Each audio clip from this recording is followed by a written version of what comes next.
Headlines नंतर पहिली बातमी पुण्यामधून। मनसे नेते राज ठाकरे 2 दिवस पुणे दौऱ्यावरती आहेत। पूरग्रस्त भागांची ते पाहणी करतात। राज ठाकरेंनी पुण्यातील निंबजमध्ये जाऊन पाहणी केलेली आहे। राज ठाकरे पुण्याच्या दौऱ्यावरती आलेले आहेत। निंबज भागामध्ये जाऊन पाहणी केलेली आहे। पुरामुळे नुकसान झालेल्या नागरिकांशी त्यांनी संवाद साधलेला आहे आणि त्यांच्या व्यथा जाणून घेण्याचा प्रयत्न केलेला आहे। बायका आम्ही 3 दिवस झाले खालीच आहोत।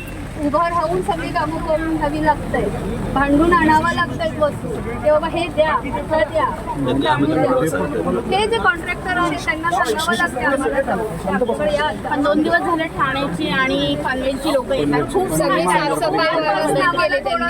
विसावा आहे की बाबा येतायत, येऊन देतायत आम्हाला, न मागता येतायत गोष्टी, पण 2 दिवस तर आम्ही असेच आहोत।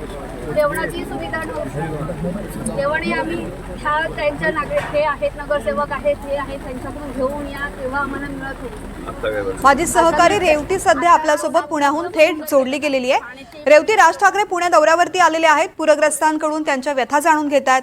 काय नेमकी परिस्थिती सांगतायत, काय मांडली जाते परिस्थिती त्यांच्याकडे, आणि राज ठाकरेंचा एकूणच पुण्यामधला दौरा किती महत्त्वाचा आहे?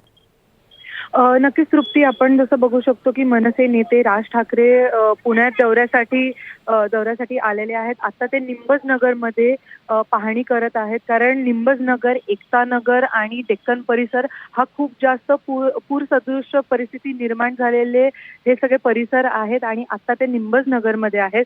तिकडे बऱ्यापैकी लोकांची एक संतप्त प्रतिक्रिया मिळत आहे आणि ते त्यांच्या अडचणी आणि बाकी सगळ्या गोष्टी जाणून घेत आहेत आणि नक्की त्याच्यामुळे काय त्यांच्यावरती आपत्ती आलेली आहे हे देखील ते जाणून घेणार आहेत।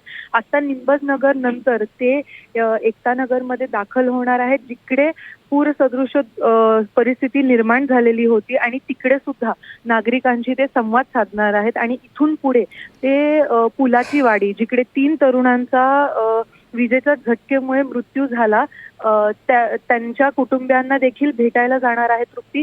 आणि असा प्रकारचा हा आज पूरग्रस्तांना भेटण्याचा दौरा आहे राज ठाकरेंचा। रेवती, या दौऱ्यासंदर्भातले अपडेट्स तुझ्याकडून घेत राहू। तुर्तास धन्यवाद संपूर्ण माहितीसाठी।